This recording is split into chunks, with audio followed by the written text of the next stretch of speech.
Yeah. Let's go. We just gotta go hard. I go the hardest. I bring the pain. Not what you used to. It's all part of the game. Yeah. I just gotta go hard. I just gotta go hard. Go hard. Go hard. From the field to the film room to the war room, we've got you covered every step of the way as the road to the draft starts right now on BGN Radio. Hello and welcome to another episode of the BGN Draft Show, the first show of the 2024 draft cycle. I'm your host, Shane Haff, and you can follow me on Twitter and YouTube at Shane Haff NFL. I'm joined today by my co-host and fellow draft enthusiast, Deibs. Give him a follow on Twitter at Mr. Crockpot. And be sure to check out his podcast, Party on Broad, where Deibs will be breaking down draft prospects every week all season long. Deibs, how are you doing today? I'm doing well, man. There are no words to express how excited I am to break down these guys. They're way too early, my guys, man. But I love these guys, and who knows? We could be dead wrong on these guys 8 months from now, but I promise you, you're going to want to know who we're talking about today.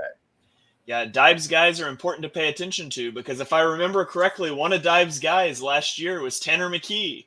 Because now everyone in Philadelphia is riding the hype train of Tanner McKee, a throwback to last year's draft shows. So be sure and check those out if you want some of those scouting reports. I'm also joined by my co-host on Chalk Talk. It is Mark Henry Jr. Give him a follow on Twitter at MarkHenryJr_. And be sure and check out his Tough Cover radio show every Saturday. Mark, how are you doing? I'm doing well. I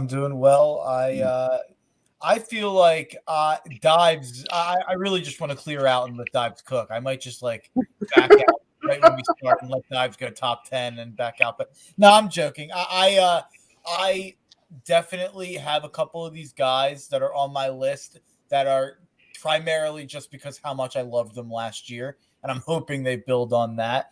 I definitely still have some research to do to get on Deibs' level up there. Yeah, Deibs is far ahead of us. Mark and I focus a lot more on whole NFL stuff, and Mark specifically with gambling stuff. Deibs is all draft all the time. So we're playing catch up to Deibs. He's going to be our expert on this show, at least for the first part of the season. But today we are talking about our top 5 Eagles draft targets for 2024. So just some guys we think could be in the Eagles range, some names that you can be looking for as you pick what college football games to watch. And this is going to be a weekly show, but it's going to be a short show, 15 to 20 minutes, just to give you guys updates as we go. So, Deibs, I'm going to throw it to you here first. Give me your first Eagles target for this upcoming season. Number one has got to be Kalen King, cornerback out of Penn State. Penn State has never had a defensive back drafted in the first round, but I think King's going to change that, man. We're talking about a guy with elite and versatile skill set, incredible agility, scheme diverse, can play any system across the league. I love his projection at the next level, man. He's got really good size, and he plays with physicality, 0 penalties last season. So he's got elite coordination, excellent tracking ability.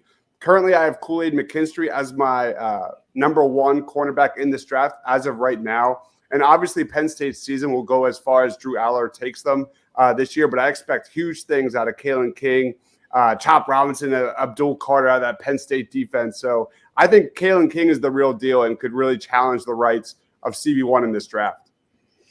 All right. So cornerback, Mark, you watch a lot of Penn State, I think. Anything you want to add in there about King? Yeah, he's my number 3 guy that I had on my list, so I feel like I should just tag on here. I think his ball skills are great. I mean, the ball skills are really, really evident from a young age at this point. I mean, his sophomore year last year, he had 3 picks and 15 passes defense. This is a guy who plays bigger than his size, it feels like there at 5'11", but I'm skeptical a lot of corners who play at that height. But I think he kind of transcends it. So I really, really like King. He's one of the reasons I'm so high on Penn State going into this year. There's a lot of data on Kalen King, too, because A lot of teams didn't throw Joey Porter's way. A lot of it went towards Kalen King, and he showed up and then some. He really rose to the occasion in 2022. Huge expectations in 2023.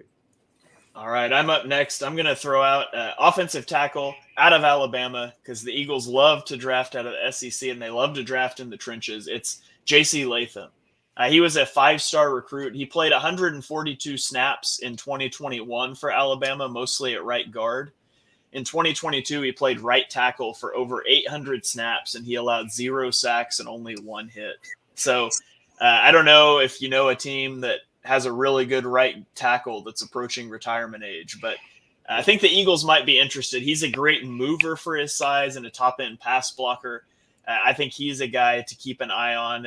There's a couple tackles that are higher up that aren't going to get into the Eagles' range, but Latham could be there when the Eagles are on the clock. Great athlete, former basketball player. You look at the bend, the flexibility, smooth, natural athlete, man. He's going to dominate the draft combine when it happens. Stoutland likes Alabama, man. Yeah, he does. He does. Okay, Mark, give us one of your guys. I'll start with my number 1 guy, and I think he's one of Shane's guys as well. And, you know, we can all dream. I mean, we can say things that have no actual possibilities of happening because we're so far away from the draft. So right now, I'm going to put a linebacker on the list, and I'm going to talk about the linebacker in this draft. In my opinion, I think LB1 by far is Jeremiah Trotter Jr. I mean, what he was doing last year was just so multifaceted. I mean, he's a guy who he's a modern NFL linebacker. He's exactly what you would want in 2023. Or I guess 2024, when we'll be talking about him. He's exactly what you would want in terms of a guy who can rush the passer, a guy who can play the run, a guy who can go out and cover. Like, it really does feel like he can do everything that you could want a linebacker to do. I mean, 6.5 sacks, 89 tackles, 2 picks, 1 forced fumble, a good amount of passes defense for a linebacker. I mean, this is a guy I am absolutely in love with, and I can't wait to watch Clemson just to kind of track how he does all season long. Yeah, Trotter was on my list as well. He was this next guy I was going to talk about, so I'll talk about him here just briefly. Mark mentioned it. He can rush the passer and drop into coverage. He was the only Power 5 linebacker last year with an 80-plus PFF grade as a pass rusher and in coverage. He's got a high motor, and he's all over the field. Now, he's only 6 foot, 230, so he's smaller. He has limited ability to anchor against the run because of that, and he's probably doesn't have the bend to be like a full-time edge rusher, but he's a playmaker at linebacker, and because it's August, yes, we can dream about the Eagles having a playmaker at linebacker, so that's why I put him on my list as well. He's a must-watch. Clemson plays Duke week 1, and Riley Leonard, a quarterback there for Duke, is a real high riser, so how he handles Riley Leonard will be interesting, but he drops the axe. I do not buy current players' Eagles jerseys whatsoever, but if the Eagles draft him and you see him in Kelly Green dropping the axe in Philadelphia, man, that is a must-buy. All right. Dibes, throw us out another name here. Who's somebody else that Eagles fans should be watching on Saturdays? I'm looking at that slot position, man. Rome Odunze, a wide receiver out of Washington, great size. He's a junior. He dominated in single coverage, trailed only Marvin Harrison Jr. in that group, 605 yards last year. Just a complete 3-level threat. When you watch the tape, man, he's a very fluid and smooth athlete. He's not necessarily a burner, but he's a separator. He's a guy that can create separation with ease. Right now, I have him as my wide receiver 4 behind Harrison Jr., Emeka Egbuka, and Malik Neighbors out of LSU.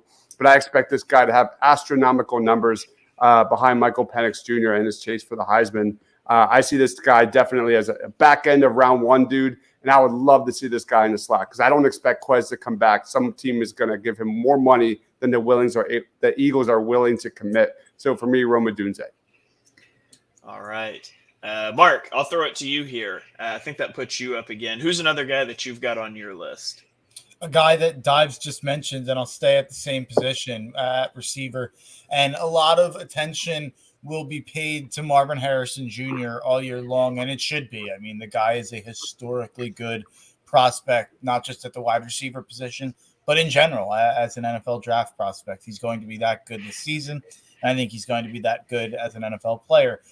But don't let it kind of hide the fact that the number 2 receiver in this class also goes to Ohio State. I mean, they are just churning out wide receiver talent from Garrett Wilson and Chris Olave to Jackson Smith and Jigba to Marvin Harrison Jr. and Emeka Egbuka. I mean, he is a really, really good receiver. Probably not on any of those level, honestly. Like probably a step below all of those names. But that's not a slight against Egbuka. Those 5 names are probably 5 of the 15 to 20 most talented guys in the NFL. But I think Egbuka could end up falling perfectly into a role with the Eagles as the number 3, kind of sliding into the slot there inside of AJ Brown and Devontae Smith. He obviously didn't play the slot that much last year. He kind of played both the slot and outside. But he is an incredible route runner, 74 catches, 1,200 yards, and 10 touchdowns. He seems to also be a really good red zone target. He's a guy who kind of finds his way to get open in short areas in the red zone. So separation matters just as much in the red zone as it does in terms of getting open looks deep. So I like Egbuka a lot. He's another guy I'll be watching, even though Marvin Harrison Jr. will definitely double the amount of coverage he gets literally on the field and figuratively in terms of the media. All right. I'm going to go to both a position group and a team that the Eagles like to draft from. I'm going to go to Georgia. We're going to talk about another offensive lineman in Cedric Van Pran.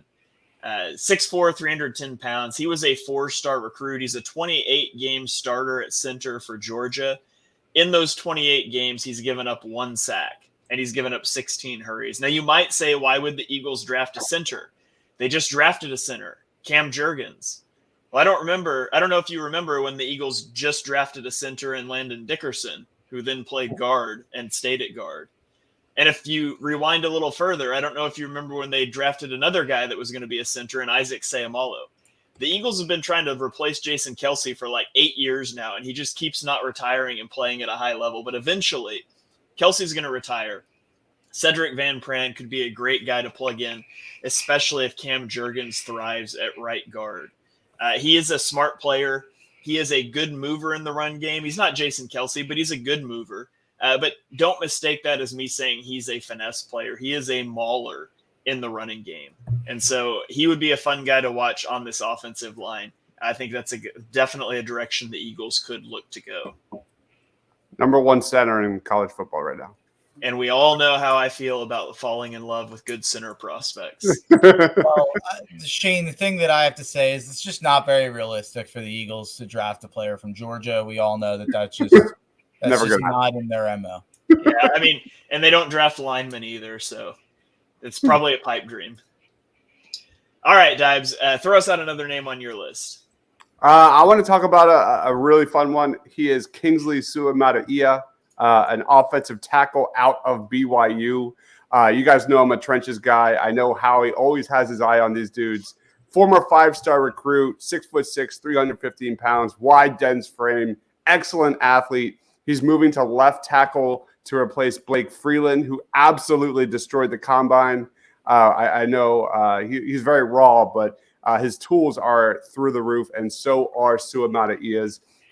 There's good news and bad news with Kingsley. The bad is that BYU makes their Big 12 debut this year, and BYU's defense is in the middle of a rebuild.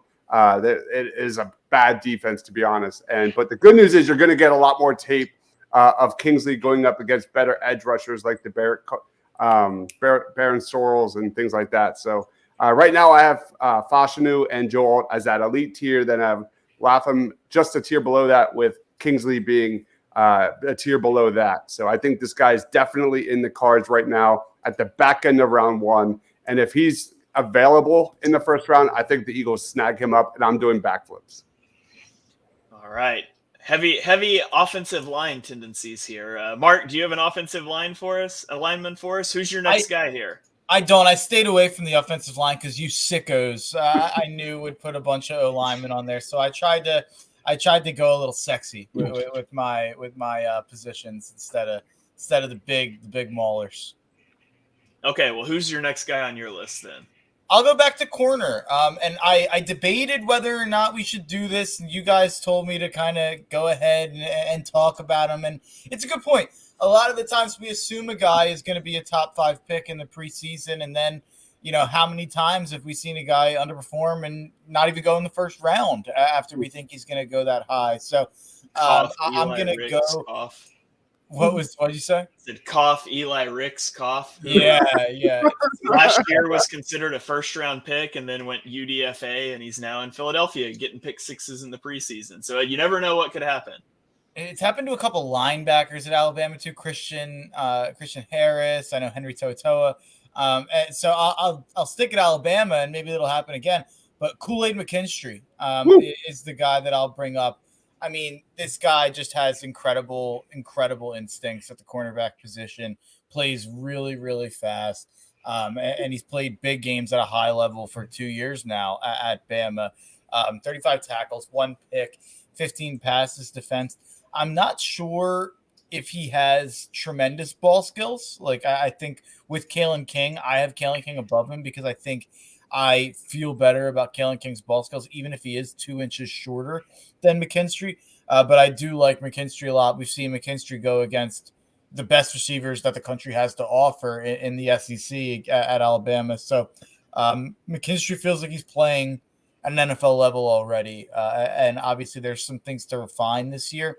But as long as it's not a huge letdown season, I'd be surprised to see this guy not be someone that we're talking about in the offseason. Plug and play is the thing with Kool-Aid, and he's got one of the highest floors in this draft. So he's going to be drafted very high. One of the greatest names of all time, also. Easy. That's a great name for sure. All right, that puts me back up. I'm going to stick in the trenches, but we'll flip sides of the ball here. I'm going to go with interior defensive lineman Leonard Taylor III out of Miami. He was also a 5-star recruit. He played 329 snaps last season at Miami. He had 18 run stops and 25 pressures and 4 sacks. So he is powerful at the point of attack, and he has rare bursts for his size. He's a pretty good pass rusher. Probably he's a better pass rusher than he is a run stuffer, which is kind of nice when you already have a defensive line that features a guy like Jordan Davis. And so, Fletcher Cox is riding off into the sunset before too long. It's probably his last year in Philadelphia. The Eagles just lost Javon Hargrave, and yes, they got Jalen Carter.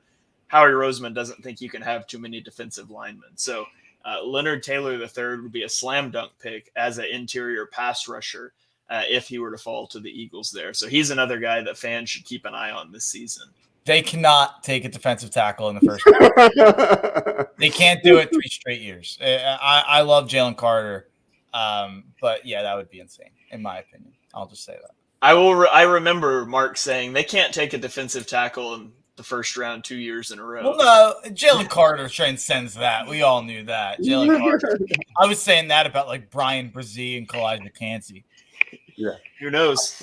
Leonard, he might end up there. Leonard Taylor, generational. Yeah. We might get there. I'm not saying he's generational. I hate that. But okay, Dibes, throw us out another name here.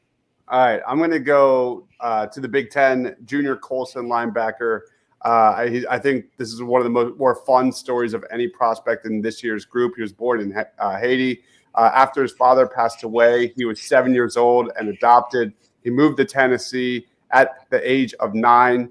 He tells this story that a Michigan hat was the first thing he saw when he came to the U.S., and now he's a starting linebacker for arguably the best defense in college football. Just a guy that oozes potential. Last year was this first year starting for Michigan and just blew everything up, man.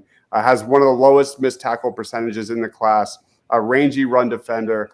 I think this guy's going to climb the draft boards throughout the 2023 season. This is the guy to know. He's bigger than Trotter. He's a great run defender. He's not necessarily a bigger playmaker than Trotter, but when it comes to athleticism, I think he checks off a lot of boxes. Junior Colson's going to be a household name if Michigan is as good as I expect them to be, and they're damn good. All right, Mark, you're up. Throw me out another name here. Another name at edge here. We mentioned one name from Washington, and Washington's got a lot of names to watch out for when you go through it. They're going to be a fun team to watch this year. But I'm going to go with an edge from Washington in Braylon Trice. He is a guy who the other four names, to be quite honest, the Trotters, the Bukas, the Kings, the McKinstries, those are guys I know from last year, and those are guys that I know from watching those teams a lot last year. In terms of Braylon Trice, this is a guy who, in my research, I'm watching tape and I'm watching and I'm reading stuff that I'm falling in love with the way that this. You guys know my type when it comes to the edge rushers, and he's not the 6'6", 6'7" guys that I generally do go crazy for. But the elite production when it comes to rushing the passer, and it's not just like box score production. You watch him on tape, and he's a wrecker. I mean, he's a game wrecker in the pocket. It seems like he just gets around you. He gets inside you. He plays strength off the edge. I mean, he really, really just does everything I'd want to see from an edge rusher. So I can't wait to watch him this year now that I'm aware of his game. Yeah, he's also on my list. He had 67 pressures on 557 snaps last year. That's just incredible. 8 sacks. He's a high motor guy, powerful straight line rusher. I will say he doesn't have a lot of bend, which is kind of a negative, but he's more of a bull rusher type of guy off of the edge. And Brandon Graham replacement. Let's go. His teammate on the other side on the defensive line is also one of the best edge rushers in the Pac-12, and he has an epic name. It is Zion Tupuola-Fetui. So say that 10 times fast. I don't even think I can say that once, if I'm being honest. One more stat. Braylon Trice had a win rate of 28% on 300 pass rush snaps last year. The next highest guy that's returning to college this year was at 23.5%. So he is like over 4% better than the next guy. Beast. All right. That was my last one. Dibes, throw us out another name here. A guy that I really like, one of the most versatile defensive backs in college football, Cooper DeJean. Cornerback out of Iowa. Some project him to be a safety at the next level, but that's not because he can't play outside at corner, man. He's 6'1", 209 pounds. Arguably the best playmaker in this draft is Cooper DeJean. His tape is unbelievable, making over-the-shoulder catch or interceptions, returning pick sixes. This guy is all over the football. He's also an elite punt returner. This guy just moves like a running back with the ball in his hands. Right now, I had him rated as the 7th best player in the Big Ten, 3rd best defensive back in the 2024 class. I have no idea how Iowa's offense is going to look in 2023, but Iowa's defense continues to just pump out these guys, and I think Cooper DeJean would be a fantastic fit for that safety position, right next to Reed Blankenship for the Midnight Green. I have a feeling Iowa's offense in 2023 is going to look about the same as it did in 1923. Yeah. So, all right, Mark, bring us home here. Who's the last guy on your list? I went through my 5. Oh, was that? Oh, yeah, because we double dipped on one, so you hit the first time around. All right, so there you go. That is Dibes. I got all 5 of yours in, right? Yep, we're good. Okay, just making sure. I got my order a little mixed up here on the graphics, but there you guys have it. You guys asked for it. You seem to enjoy the BGN Draft shows last year. Asked if we could get started earlier this year. So we're going to be coming to you guys with short episodes, 15, 20 minutes each week, recapping the biggest matchups of the week before, previewing upcoming weeks. This is probably one of our longer shows, at least until we get into the off season, because we wanted to give you some names and some guys that you could be watching for in 2 weeks when college football kicks off. So Dibes, you're the draft guy. I'm going to give you the floor here. Do you got any other final thoughts? Any quick takes you want to fire out?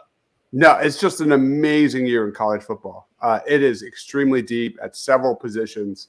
I think the talent speaks for itself, whether it's quarterback, running back, wide receiver. It goes on and on and on. It's going to be a really fun year, and I'm excited. I'm just honored to join you guys at BGN Radio and follow my show, Party on Broad. We cover the NFL draft every single week. We've covered over 100 prospects already for the 2024 NFL draft. So if you love draft, go check that out. All right. Thank you guys for joining us for this episode of the BGN Draft Show. If you enjoyed the show, be sure to hit that subscribe button so you get every single show on the BGN feed, the instant reaction shows, the EPA podcast, BGN radio, all of it right here in one feed. You can check us out on Twitter. I'm at Shane Haff NFL. Dibes is at Mr. Crockpot, and Mark is at Mark Henry Jr. We will catch you guys next week for another episode of the BGN Draft Show. Yeah. Let's go. We just gotta go hard.